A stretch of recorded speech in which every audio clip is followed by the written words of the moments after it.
আসসালামু আলাইকুম রাহমাতুল্লাহি ওয়া বারাকাতুহু। সম্মানিত আমার ফেসবুক প্রিয় বন্ধুগণ, সকলের প্রতি আন্তরিক মোবারকবাদ এবং লাল ফুলের শুভেচ্ছা। আপনারা সকলে আমার সালাম গ্রহণ করবেন। যাদের কাছে আমার আলোচনাগুলি, কোরআন হাদিসের কথাগুলি ভালো লাগে, অবশ্যই আপনারা এগুলি লাইক করবেন, কমেন্ট করবেন এবং শেয়ার করবেন। সম্মানিত প্রিয় বন্ধুগণ, আপনাদেরকে খুবই ফজিলতপূর্ণ গুরুত্বপূর্ণ একটি আমল আমি আপনাদের সামনে উপস্থাপন করছি। এই হাদিসটি বুখারী শরীফের ৭,২৪০ নম্বর হাদিসে ইমাম বুখারী রহমাতুল্লাহ আলাইহি উল্লেখ করেছেন। ইমাম মুসলিম রহমাতুল্লাহ আলাইহি মুসলিম শরীফের ২৫২ নম্বর হাদিসে হাদিসটি উল্লেখ করেছেন। ইমাম আবু দাউদ রহমাতুল্লাহ আলাইহি আবু দাউদ শরীফের ৪৬ নম্বর হাদিসে হাদিসটি উল্লেখ করেছেন।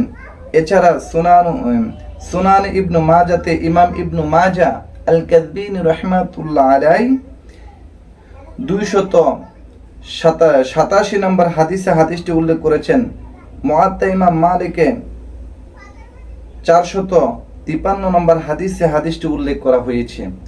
আমি এই হাদিসটি আপনাদেরকে যেই কিতাব থেকে উল্লেখ করছি, এটা হচ্ছে সুনানুত তিরমিজি। এটার মূল নাম ছিল আল জামিউল কাবীর। আল মাশহুর এর প্রসিদ্ধ নাম হচ্ছে সুনানুত তিরমিজি। সুনানুত তিরমিজিতে ইমাম তিরমিজি রহমাতুল্লাহ আলাইহি সুনানুত তিরমিজির প্রথম খণ্ড কিতাবুত তাহারাত এর ১৮ নম্বর পরিচ্ছেদ বাবু মা জাআ ফিস সিওয়াক, মেসওয়াক করার পরিচ্ছেদের মধ্যে ২২ নম্বর হাদিস।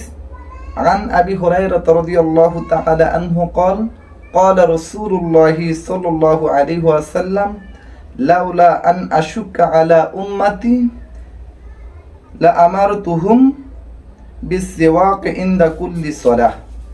প্রখ্যাত জলিল কদর সাহাবী হযরত আবু হুরায়রা রাদিয়াল্লাহু তাআলা আনহু থেকে বর্ণিত, তিনি বলেন, রাসূল আকরাম হুজুরপুর নূর সাল্লাল্লাহু আলাইহি ওয়াসাল্লাম ইরশাদ করেছেন, লাউলা আন আশুক্কা আলা উম্মতি, যদি আমার উম্মতের উপর আমার আশঙ্কা না হতো, ভয় না হতো যে লা আমার তুহুম বিসওয়াক, মেসওয়াক করতে আমার উম্মতের কষ্ট হবে, ইনদা কুল্লি সালাহ, তাহলে আমি প্রত্যেক ওয়াক্ত নামাজে আমার উম্মতকে মেসওয়াক করার জন্য আমি আদেশ করতাম। তাহলে এই হাদিসটা খুবই গুরুত্বপূর্ণ। আমরা অবশ্যই প্রত্যেক নামাজে ওযু করার সময়, ওযু করার পূর্বে আমরা মেসওয়াক করব। আর অন্য হাদিসে আসছে, আল্লাহ রাসূল বলেছেন, যেই ব্যক্তি মেসওয়াক সারা ওযু করে নামাজ পড়বে তার আমলনামায় ১ গুণ সওয়াব দেওয়া হবে। আর যেই ব্যক্তি মেসওয়াক করে ওযু করে নামাজ আদায় করবে তার আমলনামায় ৭০ গুণ নামাজের সওয়াব দেওয়া হবে। সুতরাং আমরা অবশ্যই এই হাদিসের উপর আমল করব। আল্লাহ পাক রব্বুল আলামিন যেন আমাদের সবাইকে এই হাদিসের উপর আমল করার তৌফিক দান করেন। আমিন। আসসালামু আলাইকুম ওয়া রাহমাতুল্লাহি ওয়া বারাকাতুহু।